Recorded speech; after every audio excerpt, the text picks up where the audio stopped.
I just got off the phone with a landlord who is currently losing $500 every month on a one-bedroom condo.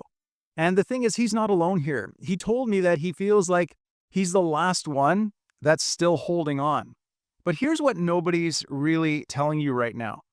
Vancouver's condo crash, it isn't coming. It's already here, and we're entering into what I think is the final phase, the most painful phase.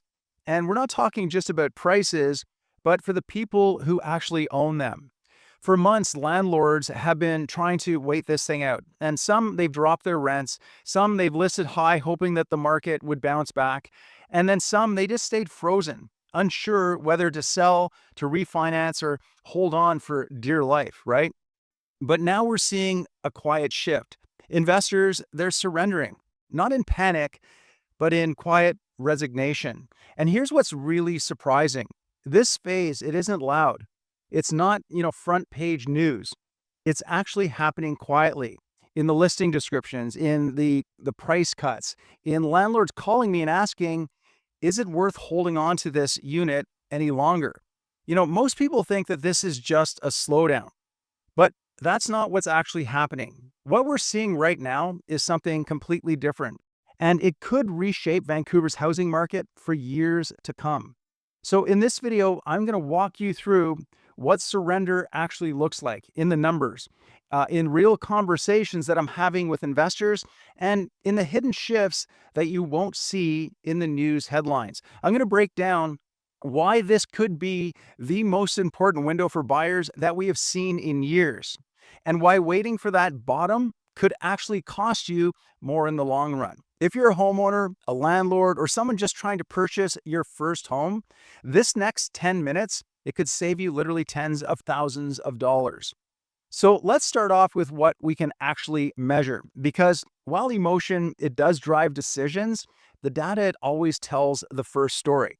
And right now, the numbers are painting a picture that is hard to ignore, even if you want to. Across Canada, asking rents, they have been declining for a year straight. And in Vancouver, condo rents, they have taken an even bigger hit. That softening demand, it's squeezing landlords, especially the ones who bought at the higher prices and with those thin margins. Now, meanwhile, home prices, they haven't just stalled. They've been quietly slipping month after month for the entire year. And the benchmark price for condos right now in Metro Vancouver, it is sitting at around $729,000. Now, that is down over 4% year over year.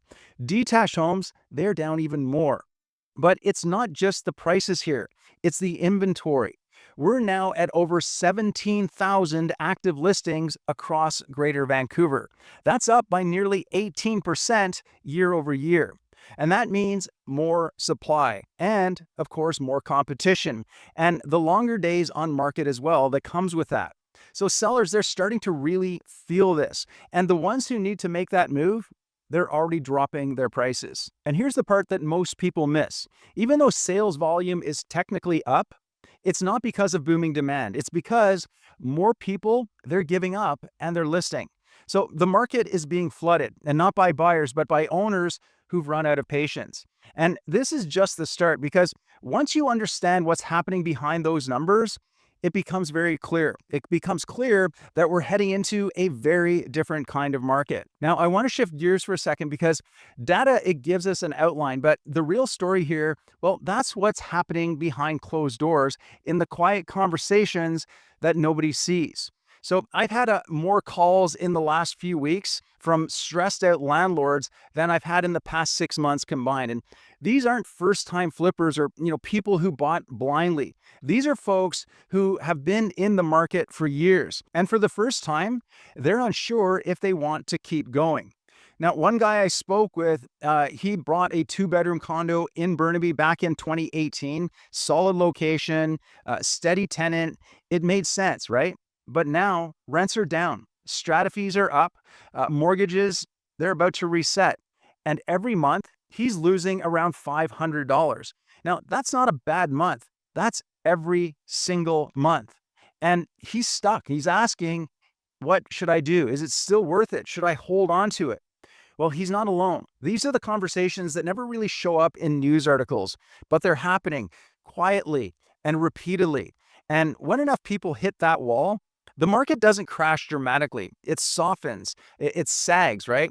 And it wears people down until they surrender. Now, we're going to talk about what that surrender phase actually looks like and why it might be one of the best opportunities that we've seen in years if you're thinking about buying. But before we go there, here's a quick tip. If you're a landlord or you're holding an investment property and wondering what to do, check out the 𝗬ci landlord calculator. With this calculator, you can plug in your rent, your expenses, your financing, and then you can stress test it, all right? So let me actually show you how. Okay, so here we can just go ahead and enter in the current market value of your condo. So let's just say it's $750,000 and you have an outstanding balance on your mortgage of $450,000.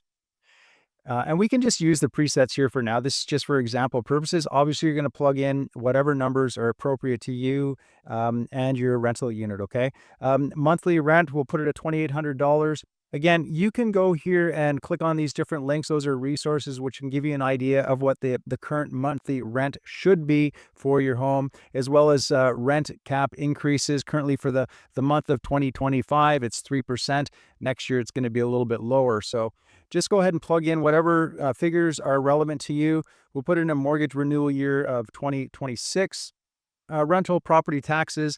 This is all already defaulted as a calculation based on your current market value. So if you don't know exactly what it is, you can stick with these defaults just to give you an idea. Again, this calculator is really just to give you an idea of where you sit with things. But for accuracy, obviously you want to put in more accurate numbers. The more accurate, the better. Annual insurance costs, we can leave it at $600. Annual maintenance costs, so what's it take to keep your property maintained in a given year? It's usually about 0.1 to 0.3%. It defaults to 0.2%. Average amortization, we'll put on your amortization at 25-year period. We're going to say your mortgage you're expecting to renew at, say, 4.8%. Your monthly strata is, say, $300. Rent increase, as we said, is 3% this year. You can't go any higher, not legally, and you do not want to break the law.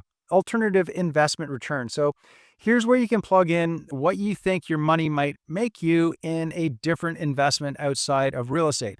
Well, I guess it could be with inside real estate as well, maybe a different type of a property. But let's just say for this example, you expect you can get 4% return on something else. Now, of course, if you think you can make 10% or 20% or whatever that number is, by all means, plug it in here. Estimated selling cost, it's defaulting to 4% for the cost to sell your condo if you were to do so. That includes your agent fees, your legal fees, and your closing costs, moving fees, all of that sort of thing. And then the months of vacancy per year. So obviously when you have your place rented, it's not always rented for the full 12 months of the year. Sometimes there's a gap there where you're in between tenants. So plug in whatever number you feel is fit. We're going to put 1 month in there for now, and then click on the hold versus sell, and you'll see what it calculates for you based on the information you've plugged in. So in this particular scenario, based on what we plugged in, it's suggesting you sell the property. So it's saying the return on your investment for holding would be minus 2.9% versus the effective ROI on your current equity. So if you put the current equity that you have in that home into something else as an investment, after your selling costs, you would expect to receive 4%. Again, that's what you put in to the calculator on the previous page, okay? So the difference, the delta is 6.9%. So something you want to consider if you're in this situation. Okay, it gives you some other numbers as well. And then, of course, like I said, down here on the side, there's some links to some different information. So if you want to look up some accurate data for these calculations, by all means, you're going to want to do so. It gives you a break-even analysis. In this situation, it's saying to match with 4% return from selling and reinvesting, you would need to charge $4,577 per month in rent. So obviously that's not going to work, not in today's market, unless you've got a really high-end condo with some special amenities and you can justify that kind of a price. But whatever your situation is, go ahead, plug the numbers into this calculator, and at least it'll give you a start, something to start with, an idea of where you sit with whether or not you should rent the unit or sell the unit. So go ahead, give it a try. You'll see very quickly if the math still makes sense for you. And it's not about guessing anymore. It'll be more about clarity. So here's what I think is actually happening right now. It's not the denial anymore, and it's not panic either. It's more subtle than that.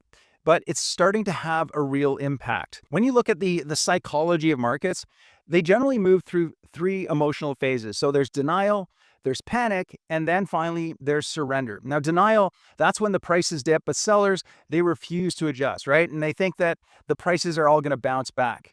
Second is the panic, and that's when the prices, they fall very fast, and sellers, they cut hard to unload their properties. But surrender, that's something different. Surrender is very quiet, right? It's gradual. And it's when people, they stop fighting and they just list their properties. And that's exactly what's happening right now. We're seeing more and more listings, yes, but we're also seeing something even more telling. Seller expectations, they are indeed shifting. So they're no longer pricing for what their home used to be worth. Instead, they're pricing for what they can realistically get on the market today. And they are accepting less. And you can spot this in the listing language as well, by the way. You'll see things like motivated seller or, price to move, quick possession available. These are the kind of quiet signals of surrender, and they are indeed spreading. Now, this surrender phase, as I call it, it's not going to last forever, but it does mark a turning point, all right? Because if you're a buyer, you're going to want to know exactly how to play it because the opportunity here, it's very real. But of course, there is also some risk. So let's actually flip the script for a second. Let's stop talking about what's happening with sellers and talk more about what it means for you if you're thinking about buying. This isn't 2021 anymore. It's not like you're competing against 10 other buyers. You're not waiving your conditions just to get a callback either, right? Right now, sellers are the ones who are competing, and they're competing for your offer. And that means that you've got leverage, but only if you know how to use it. So you've got more listings to choose from, you've got longer timelines, and in some cases, you've got motivated sellers who are willing to negotiate, and they're willing to negotiate hard. But don't get complacent, okay? Because there are still some traps out there. Just because something's cheap, it doesn't mean that it's a deal necessarily. Some condos are discounted for a good reason. There could be poor strata health, big deferred maintenance, or location issues that are going to kill your resale. So you've got to do your due diligence. You've got to ask tough questions. You've got to look at the building's financials, and you always have to plan your exit before you enter. And one more thing, don't try to time the bottom, please. Most people who chase the bottom, they miss it. Why is that? Well, because they don't see it until it's in their rear view mirror. And by the time the data tells them that it's safe, the good deals, they're gone for the most part. So if you find a property that checks enough of the boxes of the things that you want and need, the math works out, and you're going to be in it for the right reasons for at least 3 to 5 years, this is your window, all right? Now listen, if you think that buying a home is straightforward, think again, because most buyers, they don't even realize that the system is stacked against them until it's too late. So make sure that you watch this next video popping up right now, because it could literally save you tens of thousands of dollars. And if you have any questions about what we talked about in this video, please feel free to reach out. There is a link in the description box below. Otherwise, I will see you on the next video.